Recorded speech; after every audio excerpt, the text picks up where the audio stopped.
I'm Marnie Webb, and I am with TechSoup, and I want to welcome you all to day 3 of TechSoup Talks. My colleagues and I at TechSoup, like so many of us across the sector, have been focusing on what's necessary for civil society organizations to be confident, secure, and resilient. We know how much pressure organizations are under, that the threats against them, the digital threats against them, and other threats are growing. The pace of change and technology is so fast, and we believe that there's a real need for these kinds of spaces where people can think together across sectors, roles, and geography. So we've put together a week of programming to focus on 5 key issues: digital security, data governance, misinformation, counter-narratives, and the increased need for collaboration. Over the past 2 days, Monday and Tuesday, we focused on digital security and data governance with speakers from the US, Italy, and France. Tomorrow and Friday, we're going to be turning to counter-narratives and collaboration, but today we will hear talks on misinformation. And we're going to begin by welcoming Mikheil Benidze, co-founder and program director of Georgia's European Orbit. Mikheil is also a consultant who works on an EU-funded counter-disinformation project and has over a decade of experience working on promoting democracy, electoral integrity, human rights, and over his career, Mikheil has managed local and international election observation missions, led policy advocacy work, and spearheaded development and implementation of pioneering methodologies for social media monitoring in the context of elections. And with that, I'm going to say hello and turn it over to you. Hi, Marnie. Thank you very much for the introduction, and thank you for having me. Thank you for this opportunity to be part of this series of talks, which is really, truly an honor for me. I'm sure in the audience there are many who actually are very knowledgeable on the topic of mis and disinformation, and maybe experts even. Today, what I'm going to try is to talk about a specific case of Georgia, which is where I'm coming from, the country of Georgia, and how information manipulation, propaganda, and disinformation have kind of shaped the country and how it is undermining the democracy in Georgia at the current moment. I think it might be interesting to see this case study, which will probably resonate with many other contexts and other regions as well. And while many of you might have a lot of expertise and knowledge on the topic as well, I think it will be interesting to see the perspective from me and my colleagues who are, for us, the disinformation and propaganda essentially is not just the work area where we work in, but also at the same time, it is kind of in a way affecting our lives, our country's future, and almost any kind of personal or professional decision that we make. In this context, Georgian civil society has been continuing to fight for truth and to challenge propaganda, which itself tries to undermine and erode democracy. And there are some of the lessons learned along the way that might be useful to share, especially because, as I said, some of these challenges are probably not just unique to Georgia, but also resonate with many other contexts across the world. My speech will probably be less about how to spot disinformation, how to fact check, how to debunk specific narratives, but more into how this information manipulation and propaganda can lead to the downfall of democracy and the rise of authoritarianism. I have basically broken up the presentation in kind of 4 parts. In the beginning, I'll talk a little bit about the context, because as I understand, our audience is very global and you may not know a lot of the details specifically about Georgia. Then I'll briefly talk about kind of the strategy of using propaganda as a mechanism of ruling and as a mechanism of kind of governance. And then probably the last 2 slides are the most important, which are some of the lessons learned, both in terms of the common mistakes that we would like to avoid, but many of us have made, and then some of the more kind of lessons learned, positive lessons learned and successes, how to counter propaganda and information manipulation. And I will probably be using more the terms propaganda and information manipulation rather than dis and misinformation specifically, because sometimes it may not necessarily be about truth versus fake news. but it might be more about the broader kind of distortion of reality, misinterpretation of things, manipulation of public opinion, etc. So, as I said briefly about the context of Georgia. So, the ruling Georgian Dream Party in Georgia has basically taken Georgia into the free fall of authoritarianism. That's what we are facing in the recent years, especially since last year's parliamentary elections, which were widely considered and believed to be rigged by domestic and international observers alike. After these elections, the Georgian Dream government, the ruling party, has halted Georgia's EU integration process against the will of the absolute majority of the Georgian people. And as a response to the protests that that subsequently was widespread in Georgia, and people took to the streets, the ruling party has used harsh crackdown of protesters, different types of methods of repression, including torture and ill treatment, arbitrary arrests of the protesters, and a number of other repressive measures and inhumane treatment. And further, within the last 7 months, Georgian authorities have tightened laws on freedom of assembly and demonstrations, freedom of speech and expression, extended the limits of the administrative detention, and introduced a number of other harmful legislations, including the foreign agent law, similar to the Russian type of foreign agent laws, which we also see in other type of repressive settings, which essentially eliminates all the donor funding for civil society organizations, for NGOs, as well as the media laws that effectively undermine and really narrow down the space for independent critical media outlets. This has been coupled with anti-Western propaganda, accusing Georgia's Western and international partners of interference in the Georgia's sovereign kind of affairs. Essentially, what we are seeing is kind of the copying and pasting of the Kremlin playbook in order to eradicate any dissent and any critical voices from the public opinion and public space. But how did we get here, right? This is not what it always used to be. In fact, Georgia used to be a bit of a kind of a regional beacon of democracy and a front runner in terms of in the region in terms of democratic and liberal reforms. And it was also in a way a success story of breaking away from Soviet and Russian domination and turning itself towards the path of the European integration. In fact, the current ruling party that we speak of came to power back in 2012 through democratic elections. And then, since then, also, it wasn't that the change happened overnight, and that it was actually a very slow, steady process over a long period of time, which now, in the hindsight, we can only say that really accelerated since the launch of the Russian full-scale invasion into Ukraine in February 2022. That's when we saw kind of the acceleration of anti-democratic tendencies in Georgia. But throughout these years, we can say that steadily kind of propaganda and information manipulation have been a way to and an instrument to govern the country. And it has been kind of at the core of the strategy for the ruling party.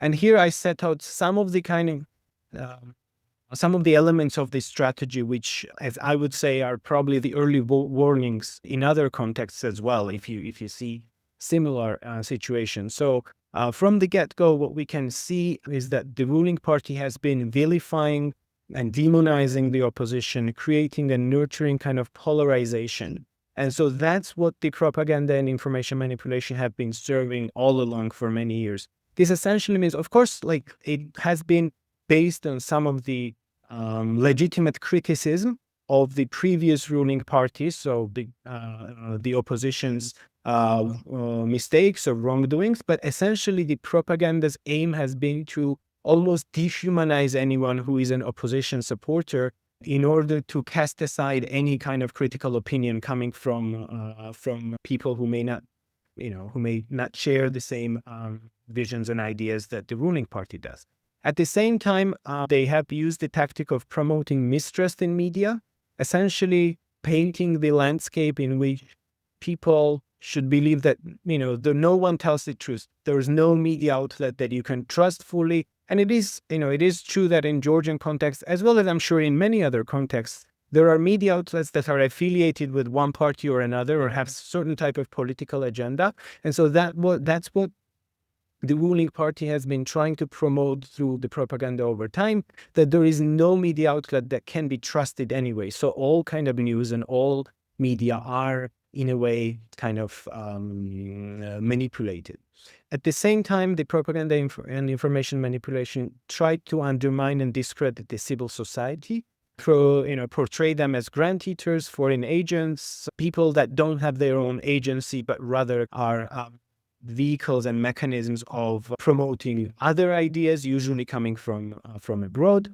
Also promoting and encouraging radical and aggressive groups with more kind of far-right agenda or other type of radical leanings, enabling and igniting discussions or societal vulnerabilities on kind of issues that divide the society. So promoting anti-LGBT narratives, xenophobic narratives, or anti-liberal views, and etc. And list goes on. And also slowly capturing on all the institutions and consolidating kind of a single party rule. And then essentially repeating all of the steps, but tightening the screws as you repeat the cycle. So more and more, if initially it's the rhetoric about the opposition, on the next stage, there might be attacks on some of the opposition leaders, and then those attacks may not necessarily be kind of investigating. If initially it's about just like, media landscape, then there are certain pro-government media outlets which are kind of engaged into Soviet style almost propaganda and etc. You get the idea that every next iteration, as time goes by, all of these kind of tendencies become harsher and kind of more pronounced. And now let's talk about the propaganda infrastructure and tools, how the propaganda actors try to spread the message and try to use as many kind of speakers and as many voices as possible. So of course there are official spokespersons that promote certain type of propaganda and information manipulation narratives. Then there are propagandistic TV outlets that constantly repeat the stories and carry out this narrative. Use of inauthentic and coordinating networks on social media, including trolls. In Georgian case, it is primarily has been Facebook, but now it's also spreading into other social networks. I'm sure in other cases there are other networks which are more prevalent. Speakers and pundits, so-called kind of experts and pseudo NGOs, or like, gongos as we call them often, which are often used to, again, amplify the same voices, same messages, same propaganda narratives, and kind of give more life to these narratives, as well as periodic support from the church or religious figures. In Georgian case, far-right pro-Russian anti-Western groups, which I also said, these are more radical groups, which also do not refrain from using physical violence as well. So we've had cases when specific, cases of hybrid operations in which the specific propaganda narratives against LGBT people have then ended up with, physical attacks on the attempted march, LGBT march in Tbilisi, or Pride march in Tbilisi, and etc. And also, which is a very interesting tactic, the last one, that I want to highlight in the Georgian case, is use of civil servants as party propaganda amplifiers. So essentially over time, nurturing the understanding that if you're on public payroll and if you are receiving money, if you work in like local municipalities even, or at the ministry level or whatever level of the government, that you should be serving the type of narratives that the ruling party is trying to promote. So this has been kind of a bit of an infrastructure of the propaganda that has been set out. And then the tactics used are harsh rhetoric and polarizing language, oftentimes really outrageous statements or even ridiculous, sometimes comical claims. So as an example, one of the former prime ministers called a youth group which, promoted different type of civic education and civic activism, he called them Satanists. And so this was like a claim that was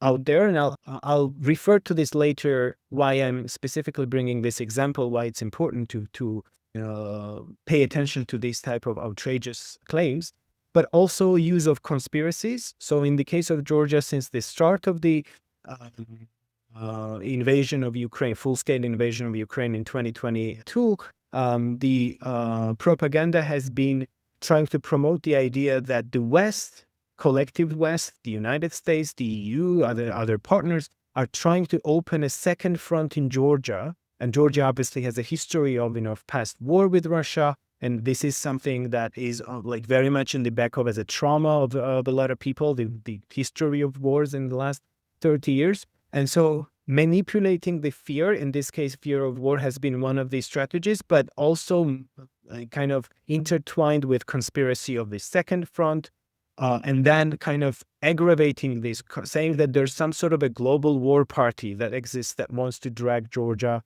into the war, and that is behind the war in Ukraine as well.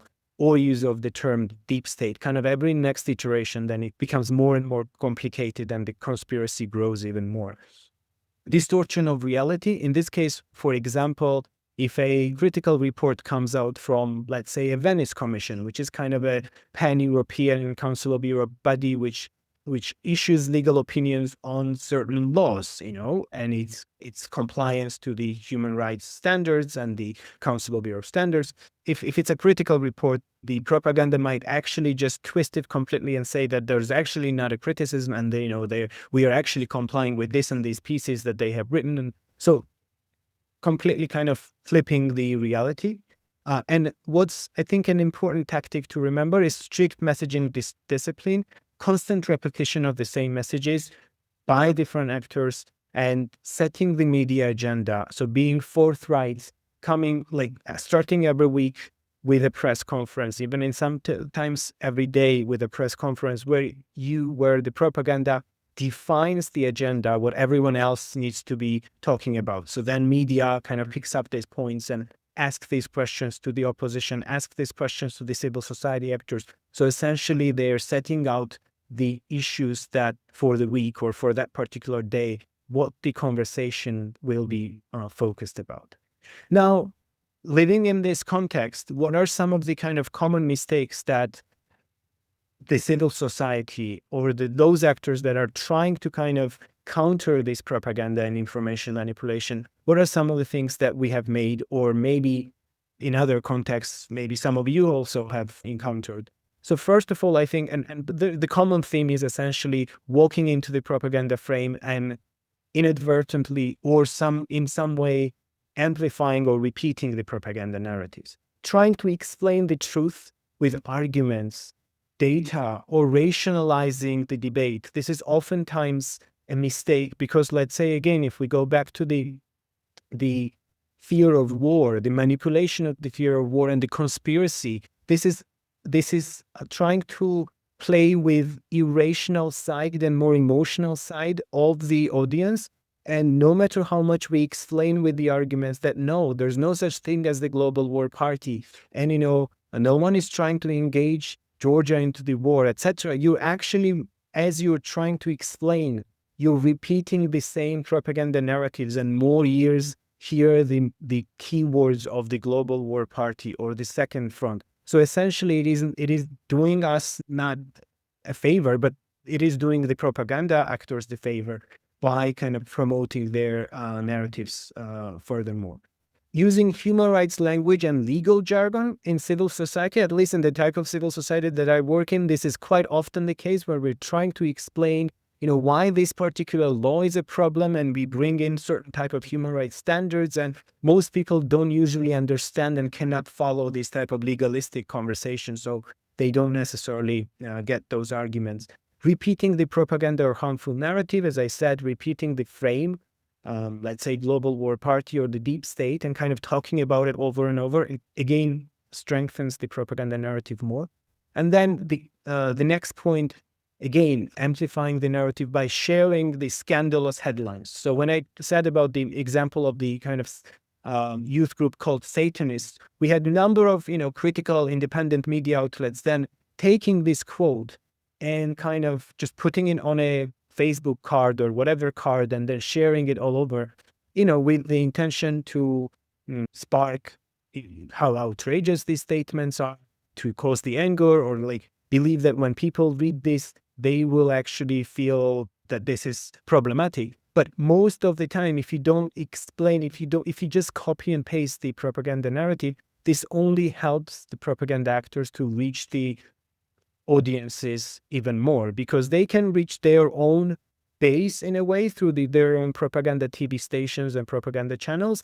But if the critical media outlets also just copy and paste without context and without kind of putting it and naming it that this is actually propaganda, this is what they're trying to do, then it only kind of reaches more eyeballs and more people see it. The same way, normalizing propaganda by joking about it, as I said, the foreign agent laws that are being introduced in this context, in this region, and maybe in other regions as well, the word agent has less of a context of a meaning of like agency, but more of a meaning of a spy. So a lot of people have been joking that, no, I am now an agent, like if you work in a civil society, or and joking that, agent 007, and like posting this on Facebook. This is only kind of normalizing the propaganda and making people think that it's a laughing matter. It's not serious, so we don't need to take it seriously. And then also the same way, turning into commentators of the propaganda narrative, trying to explain what the propaganda is doing and repeating the narrative over and over, or even fact checking. These are not necessarily helpful ways to counter the propaganda narrative, because the fact checking is important for us to know why this narrative is false. But if we try to explain it to other people and repeat the same narrative and then try to debunk it, this is already basically waste of resource, because as the saying goes, the truth will circumvent the globe 10 times by the time we try to explain why this truth is the disinformation, the propaganda will circumvent the world 10 times while we try to explain the truth, and while we're trying to fact check it with the standards that we normally do. So if those are the things that we shouldn't do, what are some of the approaches and some of the things that have actually worked and what we've learned? First of all, strategic communications approach is the key. Having your narrative, your story, your message, in this case as a civil society organization, what is it that you want people to know, and trying to tell your story. So the good example of is from the first time when the government, in this case, tried to introduce this foreign agent law in Georgia. The civil society came together, and when we saw that this is the exact same law that had been introduced in Russia in 2012, and we saw what it led to in Russia, how it led to the complete eradication of civil society, of media, or independent media, and of critical voices, then the civil society came up with a simple message that this is a Russian law. And that was the strategic communication frame that was used every time we were talking about this law, not the foreign agent law or whatever the foreign agent funding transparency law or something like that the government was trying to promote, but a clear message. This is a Russian law. This is what this law did in Russia. This is what it leads to. And so it actually led to a huge mobilization of people against this law, with the protests, and with a lot of people understood very clearly and simply why this is a problem. Whereas if we had started communication about that NGOs are already transparent, and here are all these websites where we are putting out all our funding, and this is what our funding is used for, that's already distracting the audiences, and kind of you're following the propaganda into the debate that they want us to be dragged in. So our from our experience, the suggestion would be: do not deviate from your narrative, don't lose focus, use public opinion polling. We oftentimes in civil society, at least in our case, we didn't really use the public opinion polling as much. And we know that the propaganda actors use it almost like daily or weekly. And they always measure what are the vulnerabilities, how they can use this or that narrative to, the specific area. So the same way, we need to constantly rely on public opinion polling to understand what are the vulnerabilities? What are the narratives that work with people? Why do they believe these narratives? How we can kind of strengthen the resilience, how we can alleviate fears or whatever there might be, whatever the vulnerability there might be. But this means both polling, but also at the same time, focus groups to test specific messages, to kind of really understand who are the target audiences, how we need to work with different audiences differently.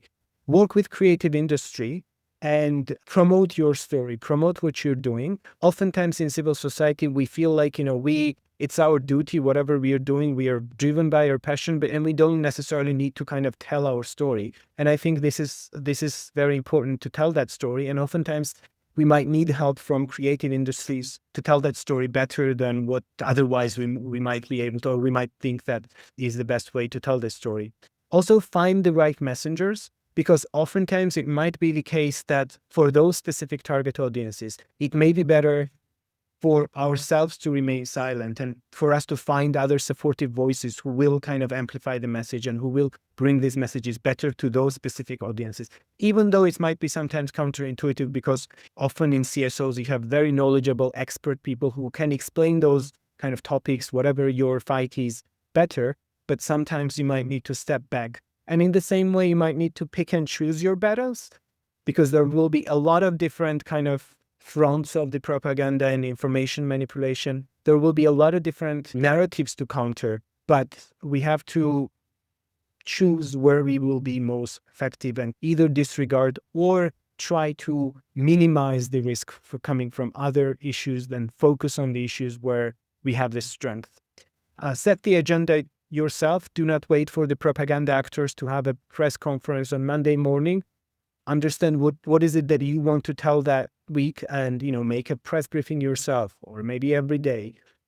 Harness AI tools. Use the AI tools, because now again, it probably depends on the different languages, but in most cases already, I think AI can help us tailor the messages to specific audiences, to understand how to tweak some of the stories that we want to tell. So it can actually expedite the process that otherwise would have taken much longer.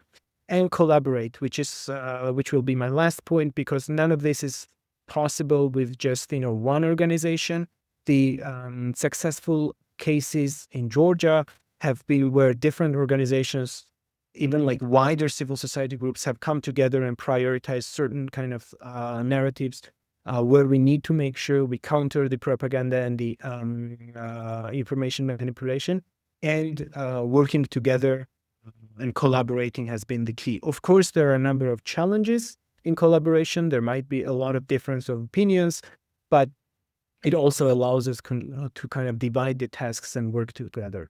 And I think I'll stop here, because I think we're already at the end of our time. And I do think that I just wanted to basically echo what Marnie has been promoting, I think, in these talks, and that these kind of collaborative thinking, these different shift of paradigm, I think is very much important for civil society in today's age, because I think oftentimes we've been more driven by just, the values and ideals that we work for, the human rights, but often we forget that how to communicate these issues that we work on with the audiences, and how to tell the story and not explain all the time with the human rights language, as I said, but more relatable, creative ways and communication, kind of strategic communication with strategic communication tools. Thank you. Thank you very much. It was great to hear all of this. I mean, as difficult as some of it is, and as you said, many of us in countries around the world certainly can recognize many of those tactics. And I think it's important for civil society to remember that we may be facing them at a state level in the way that you described, or the way that some of us can feel in different countries, but we can also face these things at a community level, when you have opposing views or people trying to shut down rights within a community. It's not always state actors. And the power of the communication tools and outline that you provided to stay focused on the agenda that we're setting for ourselves, and not get pulled off track by propaganda and the distortion of the reality in which you're living, so that you're fighting somebody else's battle instead of promoting your work and a greater degree of rights. So it was very informative. Thank you very much for being with us today and for sharing all of that. And thank all of you as well for coming in on this talk. And Eli has dropped the link for the other TechSoup talks into the chat. We still have another one today, and then Thursday and Friday we'll be looking at counter narratives, and then the last day collaboration. So we hope we'll see you all again. And thank you again for sharing everything today. Thank you. Have a good day, everyone.